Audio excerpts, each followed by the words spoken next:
One bullet. One gunman.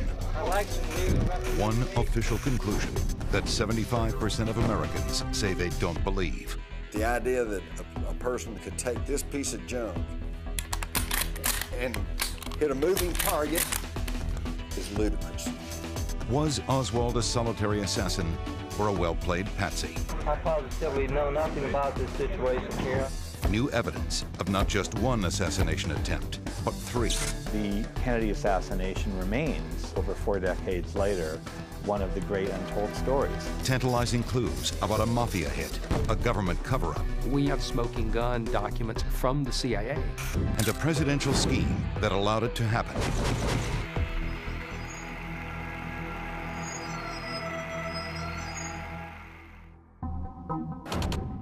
After examining everything from the site of the shooting to the gun itself, the Warren Commission, charged with investigating the assassination of President John F. Kennedy, finds that he was brutally gunned down by Lee Harvey Oswald, a disgruntled ex-Marine with Soviet ties and Cuban sympathies. He acted alone. Today, most libraries have dumped their volumes of the Warren Commission, and for most people, they realize it needs to go on the fiction shelf. Now, authors Lamar Waldron and Tom Hartman lay out in their book, Ultimate Sacrifice, what they believe is the real story behind the Kennedy assassination. It's a new twist on an old theory. The mafia did it. But the authors insist it was the mob's knowledge of a secret plan by the Kennedys to overthrow Castro that gave the mafia the perfect cover. They were able to assassinate JFK in a way that forced Bobby Kennedy and other key government officials to cover up much crucial information to protect that top-secret coup plan. It's a theory that's captured the attention of other JFK assassination researchers. Though they don't all agree with the conclusion, they recognize it's a well-researched scenario. Waldron and Hartman have spent 2 decades poring through thousands of government documents and interviewing key players with revelations to tell. This is their proof. November 22nd, 1963. President Kennedy died at approximately 1 o'clock Central Standard Time, which is about 35 minutes ago. As a country reels in shock and disbelief. 1,000 miles away from Dallas, at a restaurant in Tampa, a celebration is underway. Mobster Santo Trafficante raises his glass and toasts the assassination of John F. Kennedy. For Mafia Don Carlos Marcello in New Orleans, and for Johnny Rosselli in Chicago, it is also welcome news.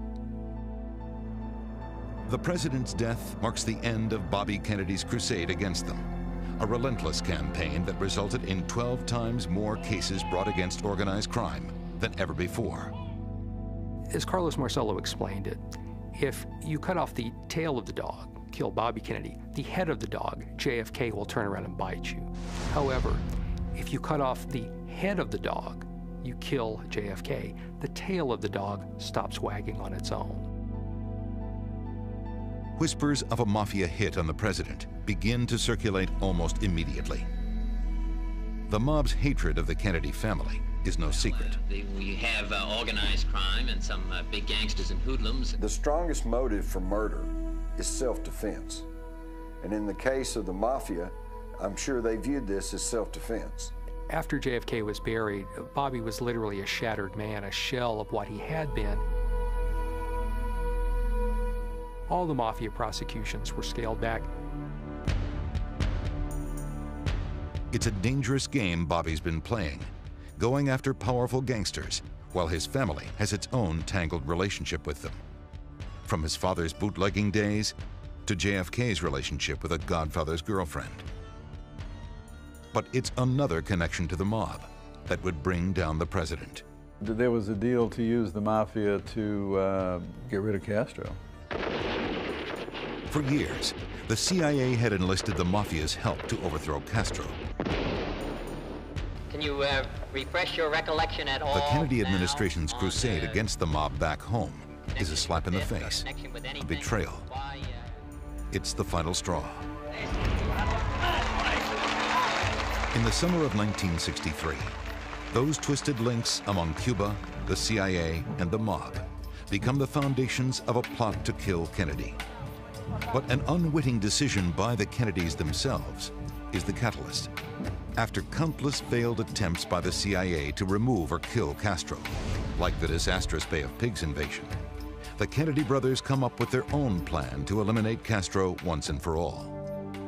JFK was faced with a quandary of how could he deal with this Cuban situation before the '64 campaign really kicked off, early in 1964.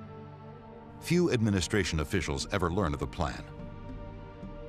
Among them, Secretary of State Dean Rusk.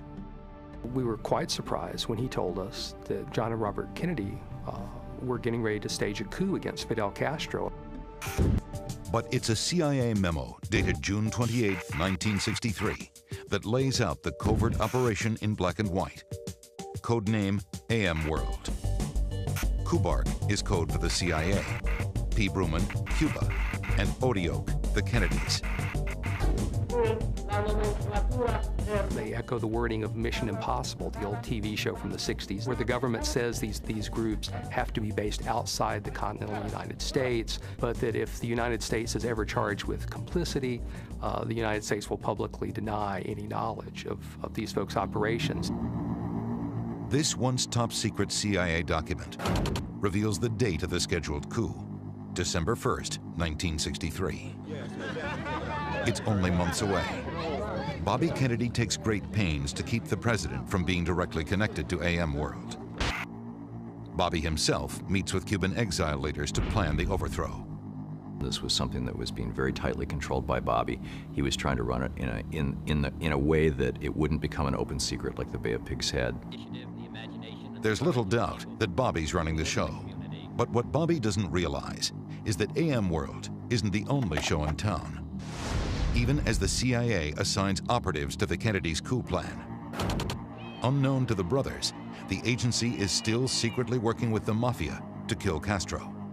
These plots, of course, range from the sublime to the ridiculous, like exploding cigars and depilatories and everything else.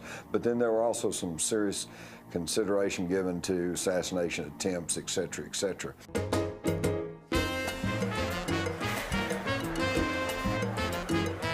It's a mutually satisfying arrangement for both. The mob has much desired connections to the Cuban underworld, while the CIA turns a blind eye to the mafia's profitable gambling, arms sales, and drug rings there.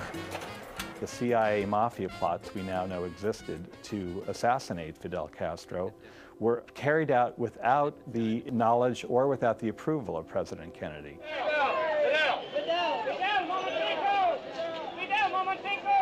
Directing the mob contingent, none other than Santo Trafficante, Johnny Rosselli, and Carlos Marcello. It's only a matter of time before they get wind of the Kennedy coup plan through their CIA contacts. By July 1963, 6 mob associates infiltrate the plan. The CIA has no idea that their mafia collaborators are now players in the president's covert operation. Waldron and Hartman believe they have uncovered the evidence to prove this chain of events really happened. We even have smoking gun documents from the CIA that clearly show where a key Cuban exile leader, in this case Tony Verona, was paid $200,000 by Rosselli's Chicago Mafia in the summer of 1963. But the Mafia realizes it's in prime position for something no one dared consider before. Under the protection of the CIA, in the shadows of a secret coup plan, a presidential assassination plot is born. It appears as though something has happened in the motorcade route. Parkland Hospital has been advised to stand by for a severe gunshot wound.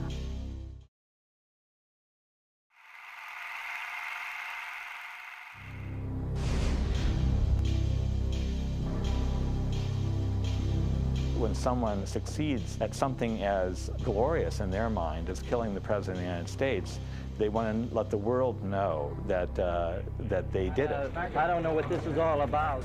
Lee Harvey Oswald never did. I'm just a patsy. That odd statement by Oswald, "I'm just a patsy," would become the springboard for numerous conspiracy theories surrounding the assassination of President Kennedy. Was Oswald just a fall guy? A small cog in a much larger operation?